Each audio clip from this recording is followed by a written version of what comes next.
धमाके असे चालू झाले की तिथं ते तळे वगैरे उडवण्याचा प्रयत्न झाला, मैला वगैरे पडला, फार भीषण अशा आगीचे कल्लोळ होते. आता तिथनं बाहेर पडायचं होतं. मग आम्ही सगळे मित्र, परदेशी नागरिक वगैरे आमच्या समोर पळपळीचं त्यांची चालू झालं. एक 15-20 मिनिटात जेमतेम ते सगळं फराडी वर्ल्ड बंद झालं होतं. घरचे रडत होते सगळे, कारण ते उघड्या डोळ्याने आपले मीडिया जे दाखवत होते ते बघत होते. घरचे रडत होते, त्यांना काळजी वाटत होती की सिच्युएशन अवघड आहे. जेव्हा विमान उडलं तेव्हा एकच भावना आली की गणपती बाप्पा मोरया. त्यामुळे त्यांच्याच आशीर्वादाने आणि शिंदे साहेबांच्या मदतीने आता आम्ही इथे आहोत. जे काय ते शिंदे साहेबांच्या कृपेने म्हणा आणि परमेश्वराच्या कृपेने आता मी आहोत. इराण इस्रायलच्या युद्धामध्ये इराणने दुबईमधील काही मुख्य शहरांवरती जो आहे तो हल्ला केलेला होता. दुबईमध्ये भारतातून, पुण्यातून अनेक पर्यटक जे आहेत ते फिरायला गेलेले होते किंवा काही कामानिमित्त गेलेले होते, ते त्या ठिकाणी अडकून पडलेले होते. या सगळ्या युद्धजन्य परिस्थितीतून आता हे सगळे नागरिक जे आहेत ते परत आलेले आहेत. सध्या ते पुण्यात पोहोचलेले आहेत. आपण त्यांच्याशी बोलूयात आणि जाणून घेऊयात. दादा, अत्यंत भयानक परिस्थिती खरं तर या सगळ्या आखाती देशांमध्ये आहे. तुम्ही त्या परिस्थितीमध्ये अडकलेले होते. कधी गेले होते तुम्ही दुबईला आणि एकंदरीत तुमच्यासोबत नेमकं काय घडलं दुबईमध्ये? आम्ही 23 तारखेला रात्री 12:05 फ्लाईट होती आमची पुणे विमानतळावर. दुबईला आम्ही 2:30-3 वाजता पोहोचलो. पहाटे 24ला पोहोचल्यानंतर आमचं दिनक्रम हॉटेल वगैरे बुक केलं होतं. हॉटेलवर गेलो, आमचा दिनक्रम चालू झाला. नंतर बरेचसे तिथल्या म्युझियम वगैरे फिरण्याचा प्रयत्न केला, फिरलो. 28ला आमचं रिटर्न होतं. तर आम्ही वर्ल्ड फरारी म्हणून एक फरारी कंपनीचं मोठं हे, तिथं आम्ही त्या गेम्स राईड्स खेळण्यासाठी गेलो होतो. तिथं 12-12:30ला आम्ही पोहोचलो आणि तिथं पोहोचल्यानंतर 3-3:15ला धमाके चालू झाले. धमाके असे चालू झाले की तिथं ते तळे वगैरे उडवण्याचा प्रयत्न झाला, मैला वगैरे पडला, फार भीषण अशा आगीचे कल्लोळ होते. आता तिथनं बाहेर पडायचं होतं आम्हाला. मग आम्ही सगळे मित्र, परदेशी नागरिक वगैरे आमच्या समोर पळपळीचं त्यांची चालू झालं. एक 15-20 मिनिटात जेमतेम ते सगळं फराडी वर्ल्ड बंद झालं होतं. बंद झाल्यानंतर मग आम्ही 15-20 मिनिटांनंतर बाहेर पडलो. आमचे जे ड्रायव्हर होते आमच्या गाडीचा संपर्क साधला, गाडीत बसलो. रस्त्याला चीट पाखरू नव्हतं. म्हणजे कोविडला जशी परिस्थिती त्याच्यापेक्षा भीषण तिथं परिस्थिती होती. मग तिथनं आम्ही आमच्या हॉटेलवर गेलो, पण त्यावर तोपर्यंत हॉटेल चेकआउट झालं. मग ते म्हणलं तर आम्ही ते चेकआउट झालंय तर तुम्हाला काय ते देता येणार नाही दुसरं.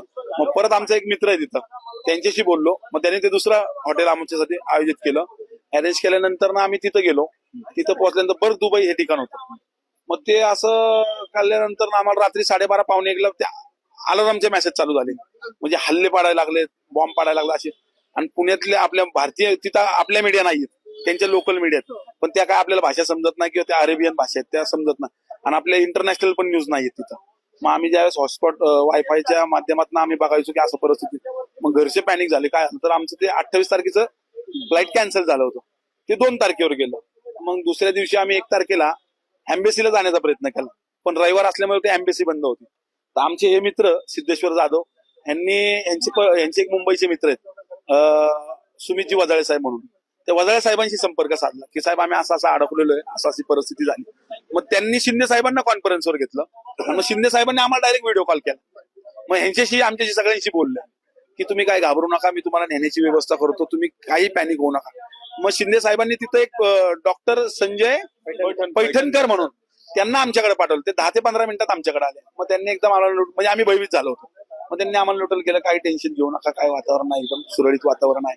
आणि हे नेहमी छोटे मोठे फटाकडे फुटतात, म्हणजे आपलं महाराष्ट्रीयन भाषेत त्यांनी उत्तर दिलं, छोटे मोठे फटाकडे फुटत असत. मग त्यांनी जरा आमचं न्यूट्रल झालो. आम्ही थोडं म्हणजे भयभीत झालो ते थोडं न्यूट्रल झालो. साहेबांशी चहा पिलो. चहा पिल्यानंतर मग बसलो. साहेब म्हणले काही वाटलं अर्ध्या रात्रीला वाटू द्या, माझा बांगला इथं जवळ आहे, मला फोन करा. मग त्यांनी यंत्रणा चालू झाली शिंदे साहेबांच्या इथनं वैदी गेटे साहेब असू द्यात, अभंग सर असू द्यात. म्हणजे तुम्हाला परत आणण्यामध्ये एकनाथ शिंदेचा फार सिंहाचा वाटा म्हणजे तेच सिंहाचा. आणि ते नसते तर आमचं काही खरं नव्हतं. म्हणजे या सगळ्या परिस्थितीमध्ये तुम्ही अडकले होतात. अर्थात फोन लागले नसतील, पॅनिक सिच्युएशन झाली असेल. घरचे जेव्हा तुमचा पुन्हा संपर्क झाला घरच्यांसोबत, घरच्यांची काय प्रतिक्रिया होती, काय त्यांचं म्हणणं होतं? घरचे रडत होते सगळे, कारण ते उघड्या डोळ्याने आपले मीडिया जे दाखवत होते ते बघत होते. घरचे रडत होते, त्यांना काळजी वाटत होती की सिच्युएशन अवघड आहे. त्याच्यानंतर मग शिंदे साहेबांचा बोलण्याचा व्हिडिओ व्हायरल झाला पूर्ण महाराष्ट्रामध्ये. मग घरच्यांशी बोललो की एकनाथजी महाराष्ट्राचे उपमुख्यमंत्री आहेत, त्यांच्याशी बोलणं झालेलं आहे, ते आपल्याला पुण्यात घेऊन येणार आहेत, तुम्ही काही काळजी करू नका. मग घरच्यांना पण धीर दिला. जेव्हा तुम्ही आता रिटर्न येण्याच्या फ्लाईट मध्ये बसला की आता आपण आपल्या मायदेशी परत जाणार आहोत, त्या भावना नेमक्या कशा होत्या? कारण इतक्या भयंकर परिस्थितीमध्ये अडकून पडणं, आजूबाजूला बॉम्ब पडणं आणि त्याच्यानंतर आता आपण आपल्या मायदेशी परत चाललोय. पहिले भावना चेक इन केलं आम्ही तिथं, चेक इन केलं आणि आतमध्ये गेल्याच्या नंतर तपासणी झाली आणि तपासणी होत असताना 1:30-2 वाजले असतील. फुकेरा म्हणून देश आहे, शिंदे साहेबांनी तिथं व्यवस्था केली होती. फुजेरा म्हणून आहे, फुजेरा. तिथं हार्डली 4-5 किलोमीटरच्या अंतरावर मोठा बॉम्ब ब्लास्ट झाला. मग तिथं आता अशी परिस्थिती होती, आम्ही आतमध्ये आहोत, विमान नजरेच्या समोर आहे, पण हे आता परमिशन देतील का नाही? देश दुसरा, विमानतळ दुसरं, कंट्रोल कोणाचा? पण नशीब चांगलं होतं, शिंदे साहेबांनी व्यवस्था लावून दिली होती की आम्ही तिथून 5:30-6ला उडलो, रात्री 10-10:30ला मुंबईला आलो आणि सकाळी पुण्यामध्ये आलो. तुम्ही काय सांगाल दादा? खूप भयानक परिस्थितीतून तुम्ही आता पुन्हा पुण्यात आलेला आहात, सुरक्षित ठिकाणी पोहोचलेले आहात. बरोबर सुरक्षित ठिकाणी पोहोचलो. जेव्हा विमान उडलं तेव्हा एकच भावना आली की गणपती बाप्पा मोरया. त्यामुळे त्यांच्याच आशीर्वादाने आणि शिंदे साहेबांच्या मदतीने आता आम्ही आहे इथे आहोत. जे काय ते शिंदे साहेबांच्या कृपेने म्हणा आणि परमेश्वराच्या कृपेने आता मी आहोत. काय नेमकी परिस्थिती होती दुबईमध्ये जेव्हा तुम्ही हे सगळं डोळ्यांनी पाहिलं, तेव्हा नेमकं तिथे काय पाहिलं? नाही, आम्ही पाहिलं असं की फेरारी रोडवर निघताना ड्रोनचे हल्ले चालू झाले होते आणि ड्रोनचे हल्ले चालू होत असताना परदेशी नागरिक पळत होते. काही जण मेन असं ग्राउंड बरोबर थांबले होते, काय असे पळत होते आमच्या समोर. मग तिथून आम्ही निघण्याचा प्रयत्न केला की आपण आमच्या ड्रायव्हरला सांगितलं का दुबई शहरामध्ये जाऊ. मग आम्ही तिथं दुबई शहरामध्ये जाण्याचा प्रयत्न केला. आमची फ्लाईट होती 28 तारखेची रात्री, तर ते गेल्यानंतर कळलं की तुमची फ्लाईट कॅन्सल झाली. मग आम्ही परत दुबईला राहण्यासाठी आलो. आमची ट्रिप संपली होती 28 तारखेला, आम्ही फक्त चाललोच होतो तिथे. पण मग त्यानंतर आम्ही दुसरीकडे हॉटेल घेतलं आणि 3 दिवस तिथे राहिलो. मग या परिस्थितीमध्ये एम्बेसी सुद्धा बंद असल्यामुळे आम्ही प्रयत्न, आता कोणाला कॉल करायचा, तर आम्हाला लक्षामध्ये आलं की जेव्हा अडचण येईल तेव्हा सर्व शिंदे साहेबच असतात. शिंदे साहेबांना आम्ही कॉल केला. भाऊंनी इथं इलेक्शन लढली होती 24 आपली येणाऱ्या कॉर्पोरेशनची शिंदे साहेबांच्याच पक्षाकडून. तर आम्ही तिथे जरा मुंबईला त्यांच्या कॉन्टॅक्ट असल्यामुळं शिंदे साहेबांशी कॉन्टॅक्ट केला. शिंदे साहेब स्वतः बोलले फोनवर. तिथल्या प्रशासनाची काही मदत नाही झाली तुम्हाला? त्यांनी काय काही नाही मदत, काही तिकडे झाली नाही. तिथलं प्रशासन खरं दाखवतच नाहीये काय घडतंय तिकडं. आणि बघन तिकडं त्यांचे हल्ले, ड्रोन हल्ले होतात, मिसाईल हल्ले होतात, पण आपल्याला काय दाखवत नाही, बातम्याला काय तिकडे येत नाही. आणि त्यांनी वातावरण सगळं थापटून ठेवलंय तिकडं, म्हणजे बाहेर काही लीक झालं नाही पाहिजे. पण आपले इंडियातले आम्ही असल्यामुळं, आमचे सिम कार्ड चालू असल्यामुळे आम्ही सगळं फोनमध्ये बघत होतो की कुठं हल्ला होतोय, कुठं काय होतोय. पण जेव्हा आम्ही बाहेर बघत तेव्हा धूर आणि जाळ दिसत होता आम्हाला. अशा वातावरणावर आम्ही खूप घाबरलो होतो. पण शिंदे साहेबांनी जेव्हा व्हिडिओ कॉल आम्हाला केला तेव्हा आमच्या जीवात जीव आला. काळजी, घाबरू नका म्हणले, काळजी करू नका, तुम्हाला सर्वांना महाराष्ट्र आणण्याची जबाबदारी माझी आहे. आणि त्यांनी त्यांचा शब्द पाळला. तर तुम्ही काय सांगाल? खर तर फिरायला म्हणून गेले तुम्ही आणि अशा परिस्थितीत अडकले. नाही, आम्ही सर्वजण फिरायला गेलो. आम्ही गेलो 23 तारखेला मिडनाईटला आणि आमचं रिटर्न होतं 24 मिडनाईटला. आमचं सगळा टूर्स कम्प्लीट झाला होता आणि जस्ट आता आमचं रिटर्न चालू होतं. आम्ही हॉटेल पण चेकआउट केले होते आणि ज्या ठिकाणी आम्ही होतो, आमचं शेवटचं राईड चालू होतं अबुधाबीला फेरारी वर्ल्डला.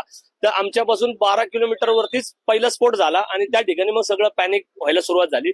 मग आम्ही आमची ठरलेली प्रायव्हेट कार घेऊन आम्ही पुन्हा अबुधाबीमध्ये एअरपोर्ट दुबईला आलो. मग दुबईला आल्यानंतर ना मग त्या ठिकाणी हॉटेल्स तर चेकआउट केलं होतं. मग आम्हाला दुसऱ्या हॉटेलला सोय करण्यात आली आणि त्या ठिकाणी राहण्याची आणि खाण्याची सोय करण्यात आली. अशा परिस्थितीमध्ये हे सगळे पर्यटक अडकलेले होते. खूप खर तर पर्यटनासाठी दुबई सारख्या ठिकाणी ते गेलेले होते. मात्र अचानक अशा पद्धतीने युद्ध पेटलं आणि हे सगळे अडकून पडले. त्यांना नक्कीच एकनाथ शिंदेची मदत झाली आणि त्याच्यानंतर आता ते अखेर सुरक्षित पुण्यामध्ये परत आलेले आहेत. त्यांनी नेमकं त्यांच्यासोबत तिकडे काय घडलेलं आहे, या सगळ्या परिस्थितीमध्ये अडकल्यानंतर त्यांना कशा पद्धतीने मदत झाली हे त्यांनी सांगितलं. अशा परिस्थितीत अडकलो, घरच्यांपासून लांब होतो, काय नेमकं डोळ्यासमोर येत होतं? नाही, घरच्यांची तर खूप आठवण येत होती. कारण घरचे इतके भयभीत झाले होते की सर्व नातेवाईक आम्हाला कॉल करण्याचा प्रयत्न करत होते. आम्ही त्यांना फक्त दिलासा दिला की आम्ही इथं सेफ आहे. ऍक्च्युली तिथली परिस्थिती आम्ही त्यांना सांगितली नाही आणि तिथे ज्या वेळेस काय असा प्रकार घडला त्यावेळेस त्यांनी वॉरंट त्यांनी डिक्लेअर केलं बघा, अलाराम वॉरंट. तर अशा पद्धतीचे फक्त तुम्हाला अलर्ट येत होते. आणि ज्यावेळेस आमचं पुण्याला यायचं हे झालं त्यावेळेस आम्ही आनंदाच्या वातावरणात आम्ही आता घरातल्यांना कसं काय सिग्नल देतो कुणाला बोललो नाही, हो. पण ह्यांची एक आम्ही रील केली. काय संतोष मामा म्हणून एक रील होती, ती आम्ही चेकआउट केलं. त्यानंतर ती रील केली काय की घरातले आम्हाला म्हणायला लागले, "यार, तुम्ही असं तर पॅनिक वातावरणात नाही, असं काय करताय?" नाही, अगदी बरोबर आहे. युद्धजन्य परिस्थिती आहे, तरी मजा मस्ती नाही थांबली पाहिजे. नाही थांबली नाही, माझ्या मस्ती थांबली नाही. आणि एक आम्ही रील केली, त्यामुळं कुटुंबाला कळालं की हे सेफ आहेत. म्हणजे ही अशी रील होती संतोष मामा म्हणून. त्यावेळेस ह्यांची ती रील केली आम्ही संतोष मामा, आणि कुटुंबाला एक संदेश दिला की आम्ही लवकर येतोय. पण बोललो नाही कुटुंबाशी. जोपर्यंत मुंबई विमानतळापर्यंत पोहोचत नाही तोपर्यंत कोणालाही आम्ही संपर्क केला नाही की आम्ही निघलोय, बसलोय, काय झालंय. कारण की परत जर कॅन्सल झालं तर ते त्यांचा हिरमोड होईल.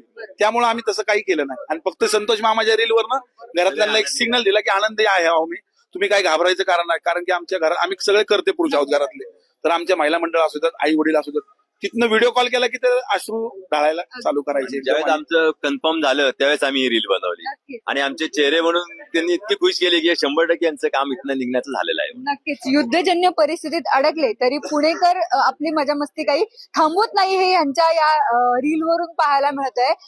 कशी भीषण परिस्थिती त्या ठिकाणी दुबईमध्ये निर्माण झालेली होती, कशा पद्धतीने पॅनिक सिच्युएशन होती, अलर्ट्स येत होते, आजूबाजूला बॉम्ब फुटत होते.